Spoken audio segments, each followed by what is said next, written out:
NFL on live TV.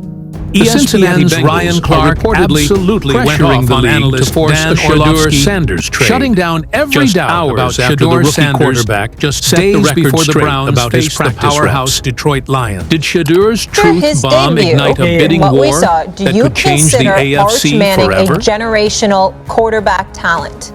100%. Can you define to me what that means? Well, generational talent would be that you have physical attributes that are rare and unique. And Arch Manning 1000% has that. And it's not a conversation.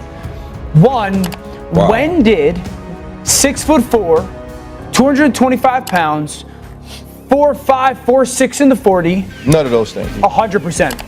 He's 100% 6'4", 220 plus pounds, and is like 4'5", 4'6", and 40. Got clocked at 21 miles an hour on GPS. When did that not become at the quarterback spot generational physical ability, let alone elite, rare bloodlines when it comes to the quarterback position? That's generational. That doesn't mean that he's going to become a Hall of Famer, but that's generational talent. The ESPN studios just witnessed a complete massacre.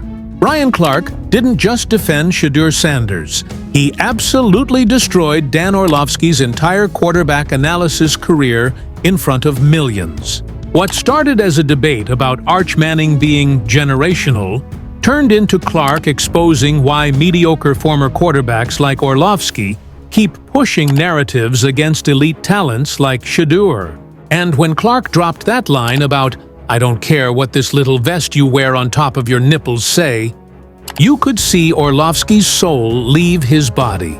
This wasn't just a disagreement. This was a public execution.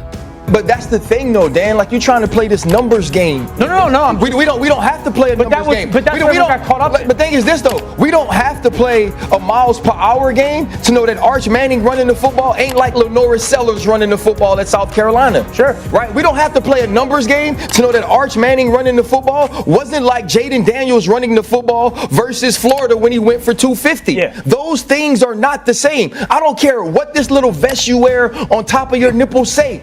And what I hate about it is, I think Arch Manning is going to be a really good quarterback. Right. I think Arch Manning is talented. I love that he got dog in him. But generational talent. Thank you. RC? Thank you. Hello. I haven't been here in the new studio with you, I don't believe. No. Yeah. So today's a special day. In our studio. And of course, Stephen A. Smith. Morning, Stephen A. How are you? I got to admit, the purple is rocking, Molly. The purple is rocking. Meanwhile, we will start in Cleveland when it was not Shedeur. Watching Dan Orlovsky's questionable takes for months now. Remember when he compared Dillon Gabriel to Shedeur Sanders? Remember when he said Gabriel had better game tape? Yeah, that Dan Orlovsky. Well, Ryan Clark just said what we've all been thinking. Enough is enough. But here's what makes this whole situation so wild. This wasn't even supposed to be about Shedeur. This was about Arch Manning. Yet somehow, Clark managed to expose the entire flawed system that keeps underrating guys like Shedeur while propping up overhyped prospects based on nothing but bloodlines and media narratives. Isn't more important than the backup right guard's development or Dillon Gabriel's development? Shedeur didn't play well. He played good against Carolina. He didn't play well. I'll sit here and have a conversation about the 2-minute drill because I can see that one. Yeah. I don't think him playing the 2-minute drill erases kind of what happened in the game because the game wasn't great. And I texted Kurt Warner after Kurt sent out the text. I said, the opportunities, yes, I would. There are some moments when you sit there and go, man, no one's open or protection's not good. But there also is the opportunity for Shedeur to do something that he didn't do a ton in college. Throw it away. Get rid of it. Don't run around. Don't take a sack. Because that would have been growth. Yeah. There was regression rather than progression. The sabotaging thing has to go away. There's Dan Orlovsky, sitting on ESPN, probably feeling real confident about his quarterback expertise. The question comes up about whether Arch Manning is a generational talent after his debut performance. And without hesitation, Orlovsky goes 100%. Just like that. No pause, no consideration, just blind commitment to the hype train. But Ryan Clark? Ryan Clark wasn't having it. Not today, Not after watching Orlovsky consistently downgrade actual elite quarterbacks while pushing mediocre narratives. Clark knew exactly what this was about. And so do we. See, here's the thing about Dan Orlovsky that Ryan Clark exposed perfectly. Orlovsky was a mediocre quarterback himself. Career backup. Never achieved anything significant at the NFL level. And mediocre players? They love mediocre players. They see themselves in average performances and mistake potential for actual talent. When Orlovsky started rattling off Arch Manning's generational physical attributes, 6'2", 225 pounds, running 21 meters on GPS, Clark shut that down immediately. We don't have to play a miles-per-hour game to know that Arch Manning running the football ain't like Lamar Jackson running the football. Boom! Reality check served. But here's where it gets really spicy. Clark didn't just attack the Arch Manning hype. He systematically destroyed Orlovsky's entire framework for evaluating quarterbacks. Because if you're calling Arch Manning generational based on limited sample size and physical measurables, what does that say about your evaluation of guys who've actually proven it on the field? Think about it.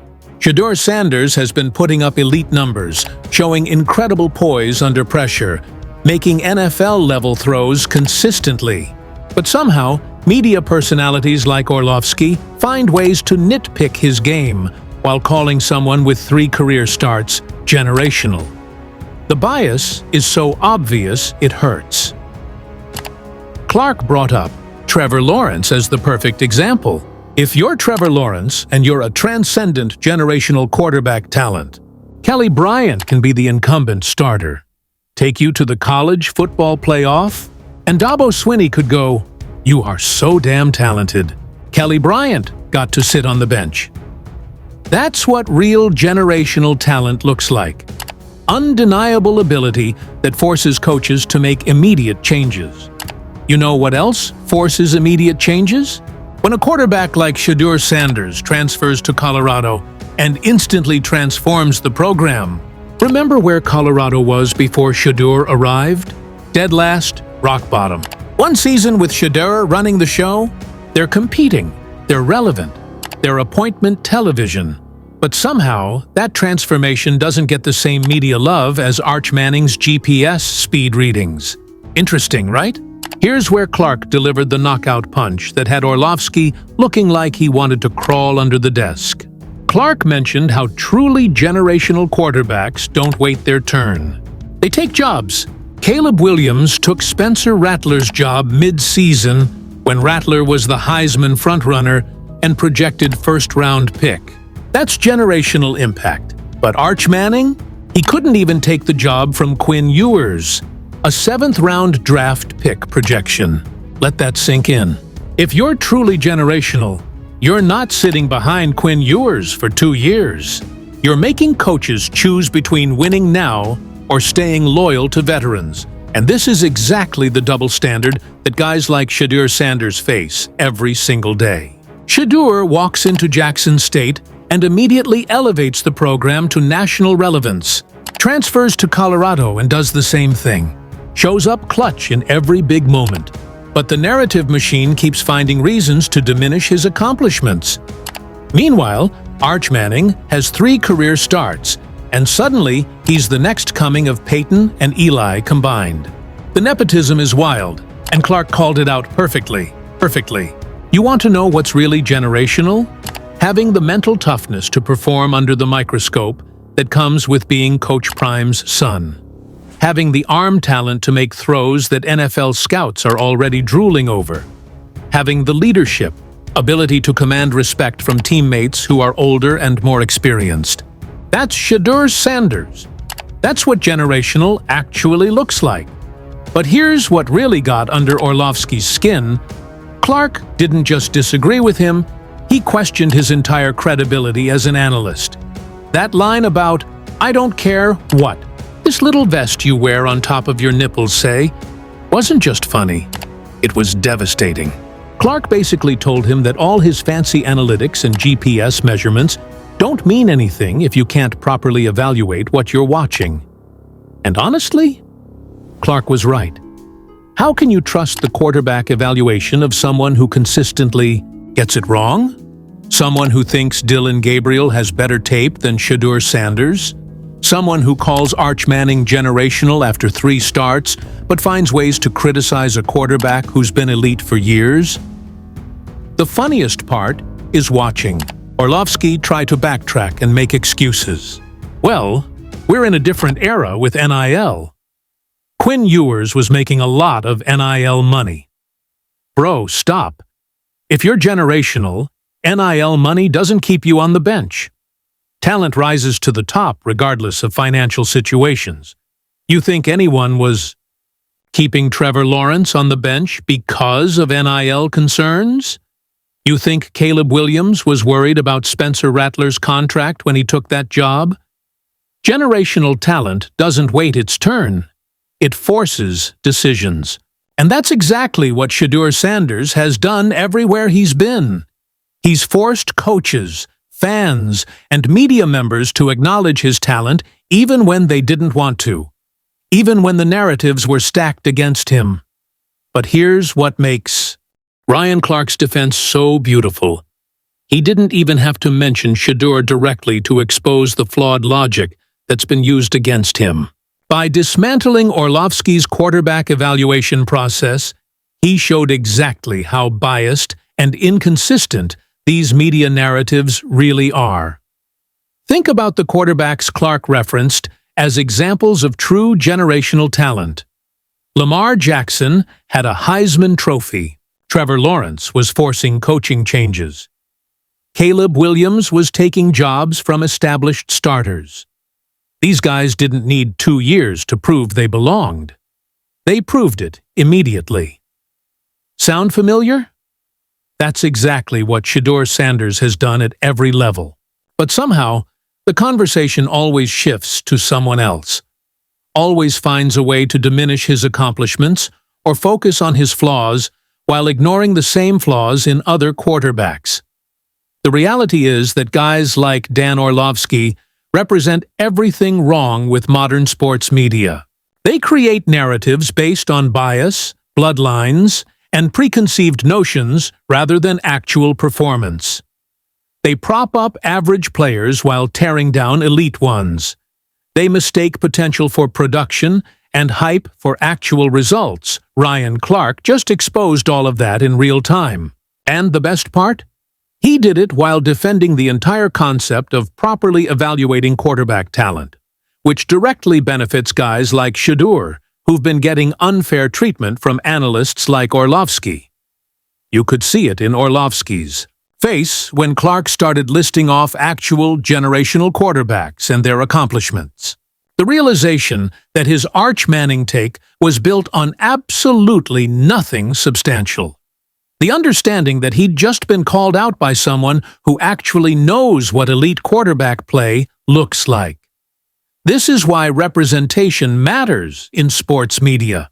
This is why you need guys like Ryan Clark, who aren't afraid to call out bad takes and biased analysis. Because without that pushback, narratives get created that can follow players throughout their entire careers. How many elite quarterbacks have been overlooked because analysts like Orlovsky were too busy hyping up the next generational prospect based on measurables and bloodlines? How many guys like Shedeur Sanders have had to work twice as hard to get half the recognition? But here's the beautiful irony in all of this. While Orlovsky was getting ethered on national television for his quarterback takes, Shedeur Sanders was probably somewhere preparing for his next game, getting ready to prove once again why he belongs in the conversation with the elite quarterbacks in college football. And when Shedeur gets to the NFL and starts making an immediate impact, we'll all remember this moment. We'll remember how Ryan Clark stood up for proper quarterback evaluation while Dan Orlovsky was out here calling 3-game sample sizes generational. The truth is, this wasn't just about Arch Manning or Dan Orlovsky's bad takes. This was about the entire system that allows mediocre former players to shape narratives about elite current players. This was about calling out the bias that keeps certain quarterbacks from getting fair evaluations. Ryan Clark didn't just destroy Dan Orlovsky in that moment. He destroyed the entire framework that's been used to underrate guys like Shedeur Sanders, while overrating prospects based on everything except actual football performance. And honestly, it was about time someone said it. The emperor has no clothes, and Ryan Clark just pointed it out in front of millions of people. Dan Orlovsky's credibility as a quarterback analyst just took a hit it might never recover from. So the next time you hear Orlovsky or any other analyst trying to diminish Shedeur Sanders' accomplishments while propping up unproven prospects, just remember this moment. Remember how quickly their arguments fall apart when someone actually challenges them with facts and logic. Because at the end of the day, the tape doesn't lie. The results don't lie. And Ryan Clark just proved that sometimes you need someone willing to call out the BS to get to the truth. What do you think? Was Ryan Clark right to completely destroy Dan Orlovsky's quarterback analysis? And more importantly, how long before analysts like Orlovsky start giving Shedeur Sanders the respect he deserves? Drop your thoughts in the comments below, and if you want more content exposing biased sports media takes, make sure you subscribe and hit that notification bell. Trust me, you don't want to miss what's coming next.